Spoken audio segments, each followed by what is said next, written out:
your phone ring off?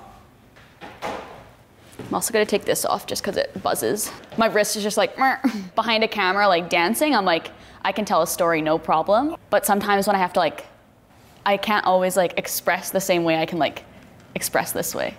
Hi Chantelle, thank you so much for coming in. Thanks for having me. Let's maybe start with your name, your age, and where you're from. Cool. My name is Chantelle Smook. I'm 23 years old and I'm from Tofield, Alberta. Tofield is a town of 1,500 people, and so everybody knows each other, which has its pros and its cons. And it's definitely like a small town mentality to live there. Like really like closed-minded, I would say. Like differences aren't really accepted there. Yeah. Why do you think that is? I like this saying, it's like you do better when you know better. So like until you know more, you can't do better, if that makes sense.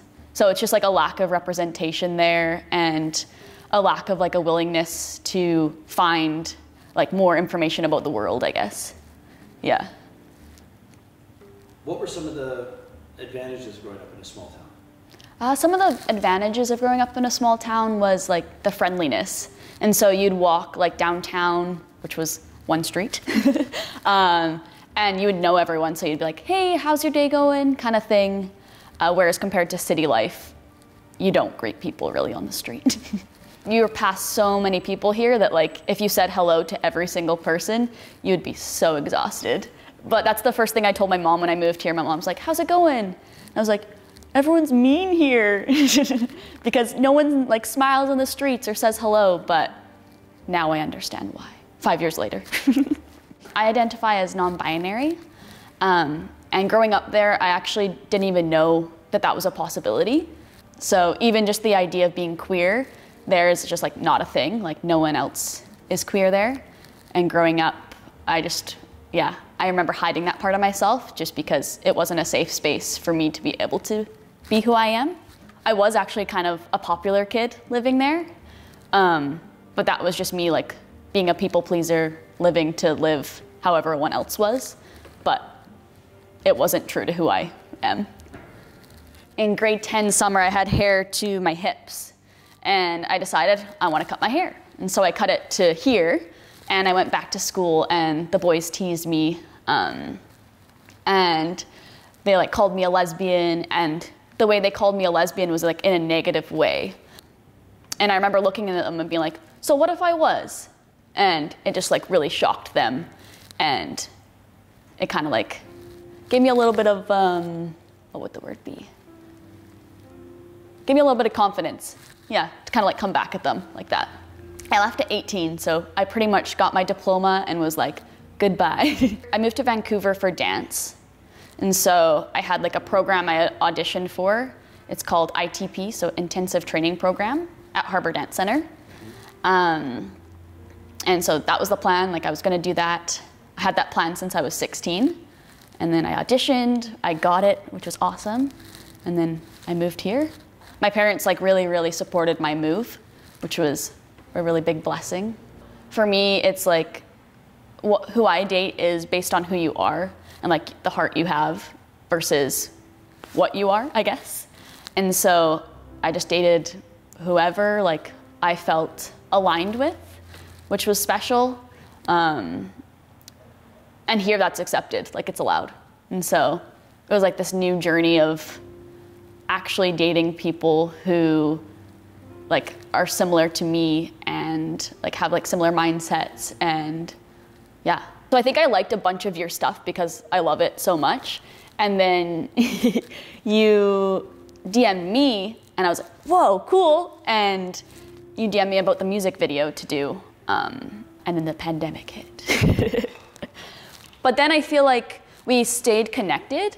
Like we liked each other's stuff through online. And then one day you're like, let's shoot. As a model, typically with photographers, just with my look, I have a shaved head under this toque.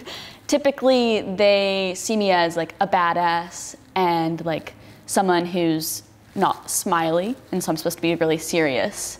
But but as you can tell, that's the opposite of my personality. And so when I came in with you, I went in with the same approach initially, being like, okay, like I have to be this badass, like that's what everyone thinks I am. And you're like, dude, just be yourself. And I was like, oh. And I just like, I felt like all the pressure just like released from me.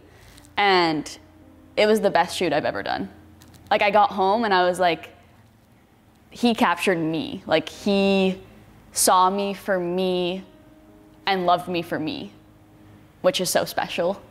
I find that this industry, it's like, you gotta look this way or that way, whereas you just capture the beauty of who they are. It felt like my gender identity was seen and my like personality was seen. It was just like a really, really, really validating photo for me. Yeah, those shoots, like the one in the beige bodysuit, and then we turn on music and you're like, just go for something. And then I just started to flow, and then it felt like I was just freestyling, honestly. And that's when like the magic was created. Again, just you being you. Me being me, yeah. One of the biggest things I took away from the shoot is me being me is all I have to be. Like I don't need to change me at all. I can just be, period. Being naturally perfectly you is your starting point, and then it just gets better from there. But I'm learning right now that I have to be me, and if it works, that's awesome. If it doesn't, then that's not meant for me. So like my day-to-day life, you'll never ever see me in tight clothing. Like I always wear baggy tops because I never want people to see my chest. And so it's always like a big hoodie like this just to hide it.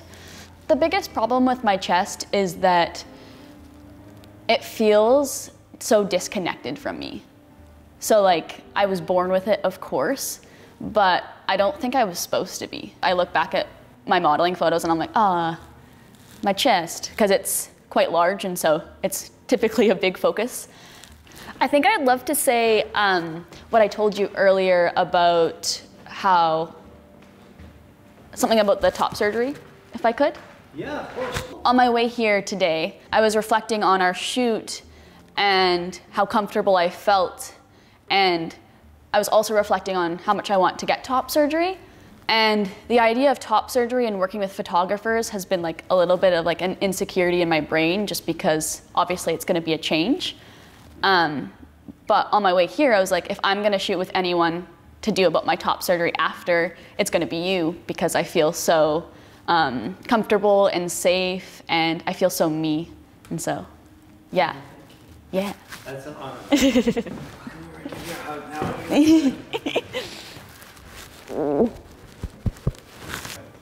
I am Chantelle.